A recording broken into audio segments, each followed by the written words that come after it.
অবশেষে রাশিয়ার সঙ্গে বাণিজ্যের মাশুল গুনতে হচ্ছে ভারতকে। রাশিয়ার থেকে তেল কেনার জন্য ভারতের ওপর আরও 25% অতিরিক্ত শুল্ক বসিয়েছে যুক্তরাষ্ট্র। এর আগে ভারসাম্য বাণিজ্যের ঘোষণা দিয়ে দেশটির ওপর 25% আমদানি শুল্ক আরোপ করেছিলেন মার্কিন প্রেসিডেন্ট। নতুন শুল্ক ঘোষণার পর যুক্তরাষ্ট্রে ভারতীয় পণ্য আমদানি করতে মোট 50% শুল্ক পরিশোধ করতে হবে। ভারতীয় তেল কোম্পানিগুলো রাশিয়া থেকে তুলনামূলক সস্তায় অপরিশোধিত তেল কিনছে বলে দাবি যুক্তরাষ্ট্রের। ট্রাম্প প্রশাসন বলছে এই তেল প্রক্রিয়াজাত করে আন্তর্জাতিক বাজারে বেশি দামে বিক্রি করছে ভারত। এর জবাবে বন্ধু রাষ্ট্র ভারতের ওপর এমন শাস্তিমূলক পদক্ষেপ নিয়েছে বলে জানায় দেশটি।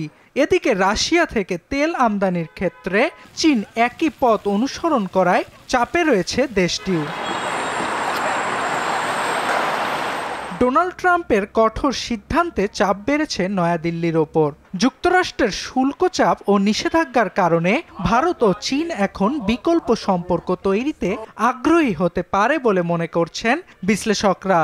এমন পরিস্থিতির মধ্যে জাপান সফর শেষে নরেন্দ্র মোদি চীনের তিয়ানজিন সফরে যাবেন বলে জানিয়েছে ভারত।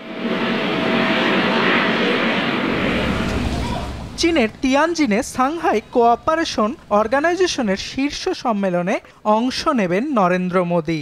সেখানে চীনের প্রেসিডেন্ট শি জিনপিং এর সঙ্গে বৈঠক হতে পারে তার। পূর্ব লাদাখের গালাওয়ান উপত্যকায় ভারত চীন সংঘর্ষের পর সম্পর্কে ফাটল ধরে দুই দেশের। এই সফরের মাধ্যমে দুই পক্ষের সম্পর্ক উন্নয়ন হবে বলে ধারণা সমালোচকদের। অর্ণব প্রসাদ, RTV।